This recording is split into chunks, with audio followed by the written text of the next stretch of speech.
Hi guys, my name is Maria Sunugawo. Hope you're all doing well by God's grace and mercy. I've been promising for the longest time to do a follow-up video with regards how to get your license, how to pass your driving test, and I haven't had the time.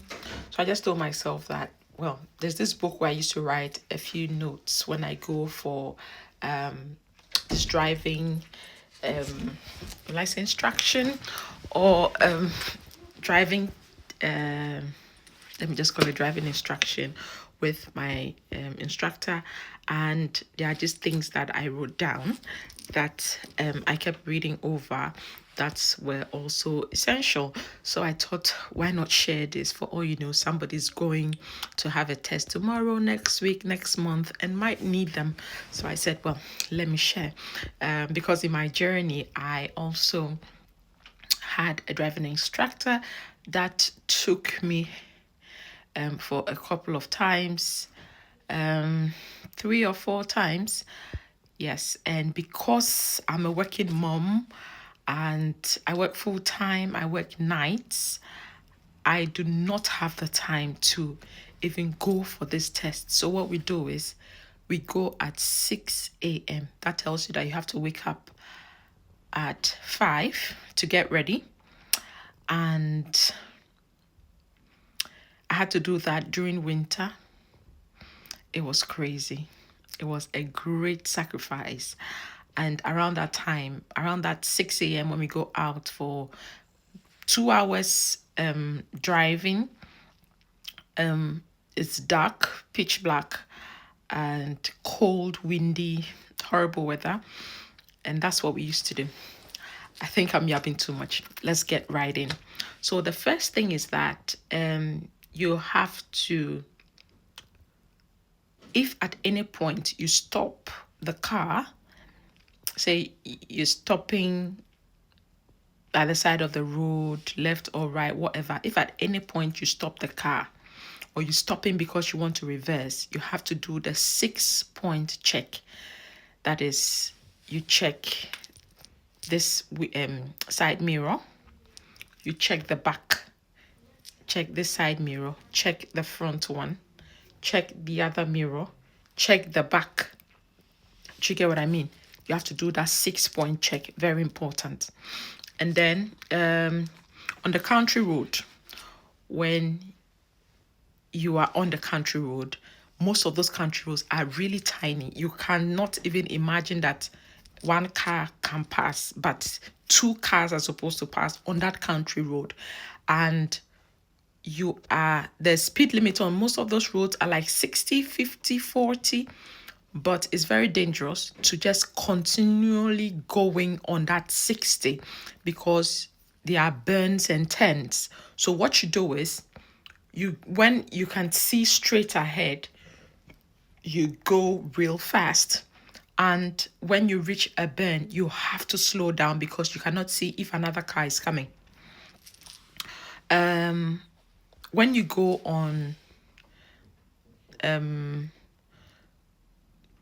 let's say like a motorway like kind of road, not like the real motorway, say roads where you have to drive 60, okay, you have to leave the middle part of the road for those who want to overtake you.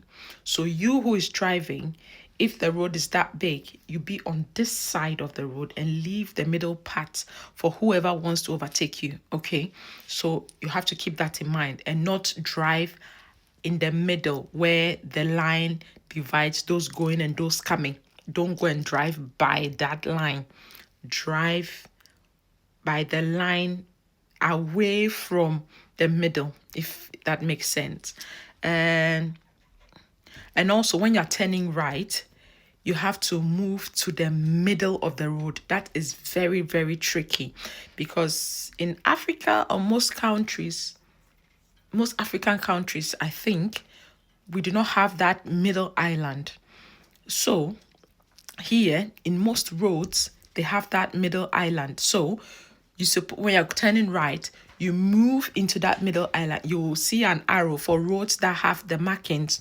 You'll see an arrow that tells you how to enter, and you don't turn your car facing where you are going. Your car has to be straight, and then you'll be able to turn to your right. When you stop at a traffic light, you're supposed to look left, right before you move. Okay, these are little tricks that they look at, so keep that in mind. And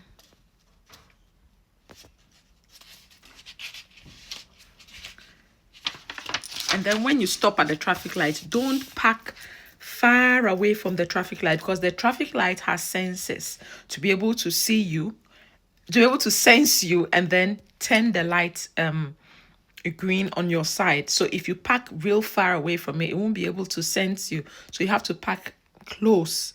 I used to do that before, So you have to park close so that it can be able to sense that somebody is there, and it automatically also allows you time to go. Okay.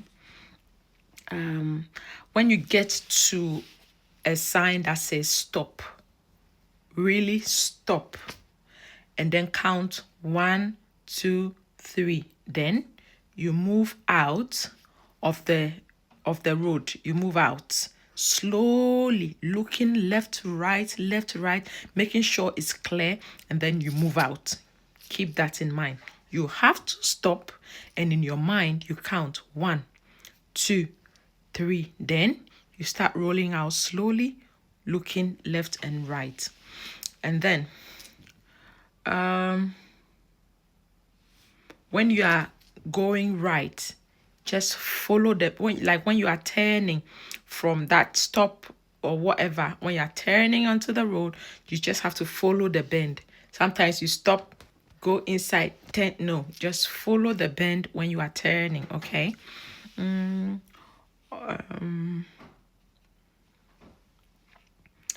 you are like on a one-way road, you follow to, so you are on a one-way road, and then you want to turn left or right, you have to move to the direction you are turning. So if you are turning left, you move to the left. If you are turning right, you move to the right from the one-way road, because that one-way road does not have going in and going out. Do you get what I mean? So you move to that side. So if you are going left, you cannot go and stand at the right hoping to turn left or right. No, that's wrong. Okay. Most parking lots, the speed at the parking lot is 10. When you get to a runabout, you have to slow down to 15. And then when you're coming out of the parking lot, you have to I don't even know how to explain this. When you're coming out of the parking lot, you don't just reverse and go however you want. You have to follow. You have to go round. So if you are parked this way, you don't just go out. You have to go and follow round and go out to the exit. I hope it makes sense. And you always have to do your 6-point check. Very important.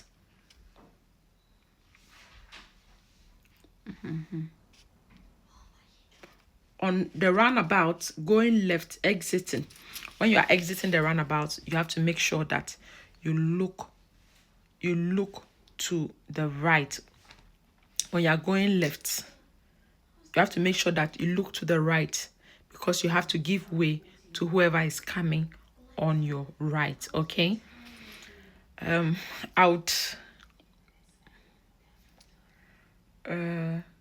I would make another video explaining that runabout, the whole runabout thing. I'll explain it, because I also found it quite confusing. So I'll do a separate video for that. Okay. I hope you understand this one. If you have any questions, please put it down in the comment section. Thank you so much for watching. See you in the next one very soon, hopefully. Bye.